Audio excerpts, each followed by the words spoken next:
Well, thank y'all for taking the time to meet with me today. On this first slide, I want to focus in on that the pink area. We're creating a challenging learning environments that foster collaborative critical thinking. I was looking at this mission statement. We wanted to make sure that we prioritized our mission statement and really chunked it out on what we want to do here at South. And so we're focused on our DDI structures, our curriculum components, and climate and culture going into this school year. So we're working on creating structural integrity. So this is the conceptual understanding of South Middle School right now. So you see our priorities on the top left-hand corner of our PLC structures, curriculum components, which we're diving into the ARC curriculum and climate and culture. And we have committee work that I'm going to get into, and that's where some of the supports that I'm going to be asking for is going to help support that committee work. So with that, looking at our SPF over the last 3 years here at South, we really seen a decline with coming into improvement to priority improvement. And we are really on the cusp of getting back into improvement. If you look at our MGPs, we're at 48, 49 percentile. So we are really like honing in on standards-based instruction, making sure we're breaking down standards. And we're working through our 90-day plan with our implementation benchmarks to develop teacher leaders. So within that, a couple of celebrations are academic growth within our CLDE department. Julie McEldowney and her team are really working hard on us in a sense of getting those instructional strategies in our PLCs, as well as our professional learning within our staff. And we are tracking that on October 21st is a wonderful opportunity for them to embed those instructional strategies, not only in our CLD classes, but all of our classes across the board. So we've been doing walkthroughs within our building to see how we're going to hone in those instructional strategies, and we're going to be focused on student talk through that. So looking at that achievement data, as you can see, it does not meet. So we do have an honors track here with our proficient and advanced students. So we're making sure we keep those students at that proficient and advanced level, and we're making sure that we can get those students to achieve. And each grade level does have that honors track. From here, you can see our current 7th graders. I'm not going to go too much into the data, but I want you to see where we are in the did not meets categories. Our goal is as district-wide to get those 5% of those kids to partially met, and we're trying to, and we have some supports that we need to make that happen. And this is our 8th grade data as well. And you see that did not meets category. I want to make sure we get those reds to oranges, those oranges to greens. And then this is our current 9th graders right here. This is ELA data. And I just want you to look at it for right now, because it's going to give you some idea of where we want to go within our practices here at South. So here are 90-day plan priorities. Working on the collaborative structures, we have 38 new staff members here at South Middle School, 7 brand new to the profession. And we did a self-assessment on our DDI process, and we had an exemplary group, which is our CLDE group, but then we had our 6th grade literacy team that couldn't even access the language on the assessment that we gave them to know what DDI protocols were. So we focused in on and put our chips into supporting our teacher development within our DDI protocols, and we've introduced the anticipation guide to unpack the standards. One of our implementation benchmarks within our collaborative structures is to identify teacher leaders within each grade level for math and literacy.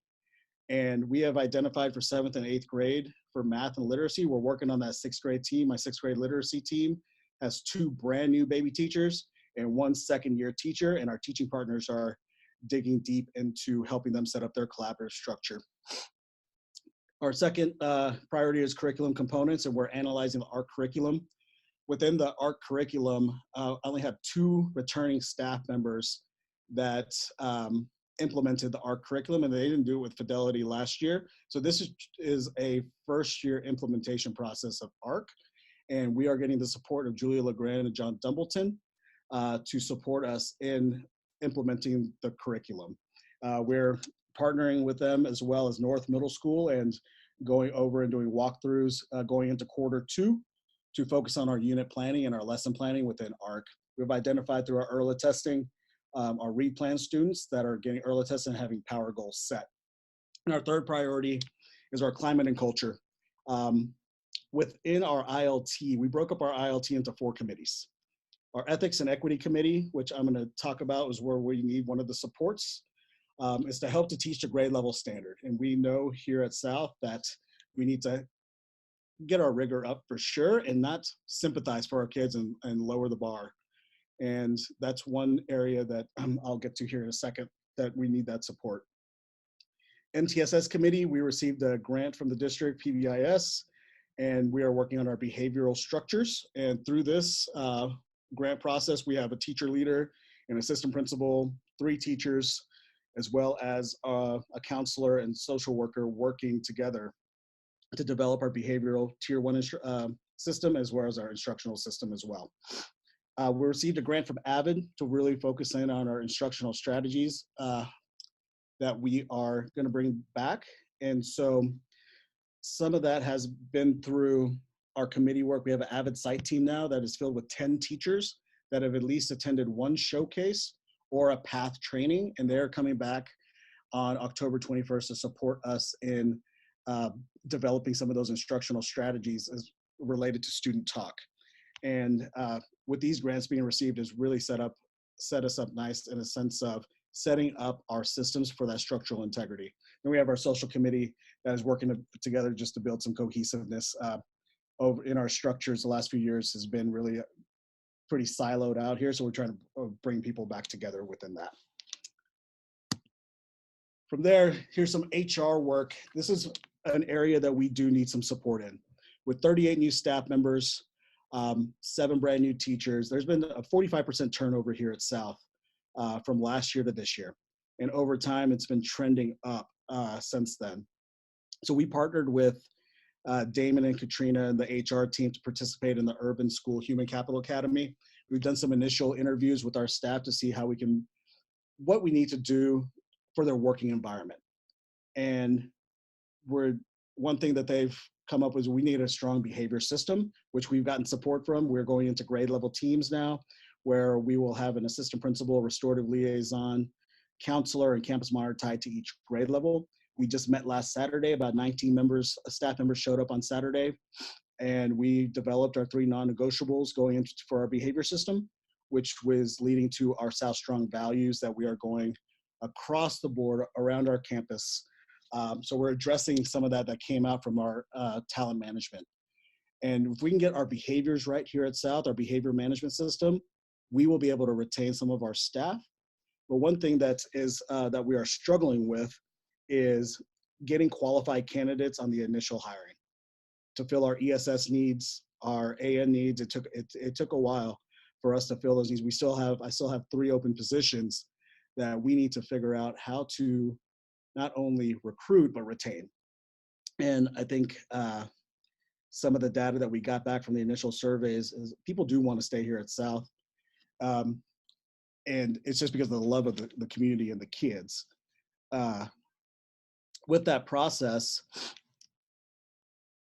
I just want to know how we can help support, develop that recruiting system. And so if we can be able to bring student teachers in within, I have a pretty young staff, so I'm trying to identify who would be good candidates to have student teachers so we can build a pipeline from student teachers. So if any support we can get on the HR side to fill positions, especially hard to fill, like ESS and math, that would be amazing for us to get some kind of support in that sense.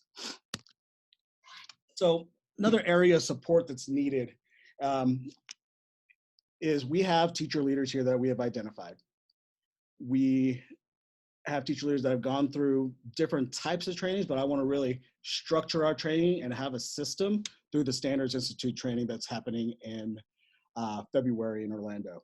With our administrators that are in the building and our ELA teachers and math teachers that are in the building, we have people that have the will, just need the skill.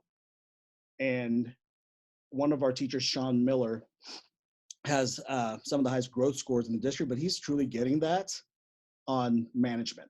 If we can get him the skills that he needs to really break down that standard and support us in developing other teachers, we will be able to move this building a lot quicker and a lot faster in a sense of um, having that equity lens coming in with our education here at South. We don't um, need to dumb down our education, for lack of a better term. And that's what's been happening a little bit because we're sympathizing with our kids. And Standards Institute training really brings that out. I have two administrators that have never been to this training, and that would help support them lead the work as well. And this can really hone in on our implementation benchmarks for our 90-day plan that will give the skill sets that we need for each one of those grade levels. We're still working on identifying another math teacher for that third math teacher for sixth grade. And we haven't found that person yet. And so we are working to do that, but I have my assistant principal that's over math going to this to help support that. So if any area of support that we can need to get our team to Standards Institute would be amazing for us to build that structural integrity within unpacking standards and holding to that grade level standard. Next up at the area of support is Always Be Learning, formerly known as Schools by Design. It's what we're looking for is a more efficient planning opportunity for our teachers that give them the most efficient time to plan that rigorous instruction that we're asking for. Through the ARC curriculum, we have the framework and just the planning time that is needed to make sure we facilitate a 80-minute lesson is what we need support with. And what ABL would do would run various possibilities and scheduling scenarios for us to see how we can get efficient plan time, but at the same time get what we need for our students during that time. So for an example, right now we have a schedule that we had to really break up because of some inequities that were happening that were going to be leading into this year. So we broke up a house model that really was not into, it took the teaming away from middle school. So I really got to think strategically in a sense of how do we get that teaming back within the middle school levels with our grade level behavioral teams. And this is where ABL will come support, helping us create that schedule and making it more efficient to see how we can get all those teams to be planning together at that moment in time to help support that achievement that we need. The implementation support, they also offer implementation support for instructional practice within a new schedule. So another example of our schedule right now, there are 4 extra transitions that happen here at South within our elective schedules. An MOU that was passed last year that it splits up our 80-minute block into 2 periods for our elective classes, which are then 37 minutes each. So they come into a PE class. As soon as they're ready to rock and roll, they're ready to leave to go to their next class. And so 37 minutes per elective class is not efficient. And so we want to make sure that we figure out a way to make it more efficient and less transitions for middle school students. We need a little bit more structure here, and less transitions help support that. And so thinking about that and thinking about our ELL population as well as our ESS population, how do we build our schedule around that? So all of our ELL students do have access to an elective class, or all of our ESS students are having access to our elective class. We also have a win period, what I need. Not all students get that advisory time based on our schedule right now. So ideally, we would want to have an advisory at the beginning of the week and an advisory at the end of the week, and we build our schedule around that as well. This is where ABL is a great thought partner to give us different scenarios to help us process through what would be the best fit for South. And they help support developing teacher leaders, bring teacher leaders to the table and going through each scenario and breaking that scenario down so it is a collaborative atmosphere that we said at the beginning that we are creating here to get all the voices around the table to make sure that we are making a collective decision.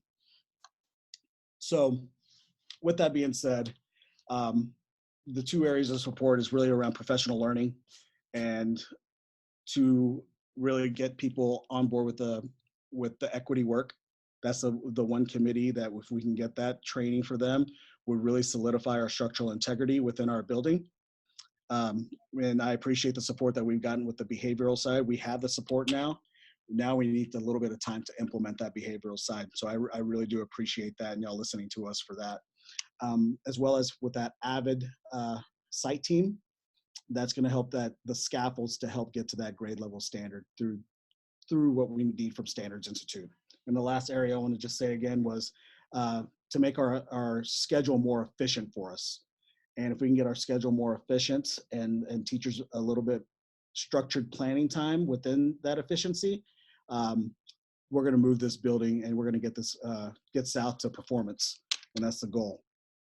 So with that, I just want to end by saying, what if we reframe the narrative here at South? And that's what we are going to do. That what if statement, I want to make sure we turn into an action. And so we are going to reframe that narrative and just let you know we are South Strong, and we're building a lot of expectation around our South Strong values. So whatever support we can get, that would be great. And we'll follow up and make sure it makes an impact for our kids.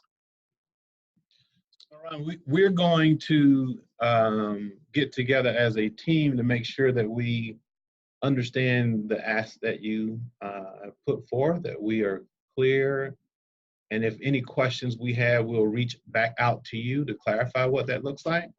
But also, once we are on the same page about how to support you, we will connect with you to make sure that that the schedule's tight, that we know when we're needed and what the structure is going to be, so that when we come back together for the next presentation, it's going to be you giving us information and insight on where we impactful, how we've been impactful, or what is it that you still need from us in order to push you towards the goals that you've set. Is that all right?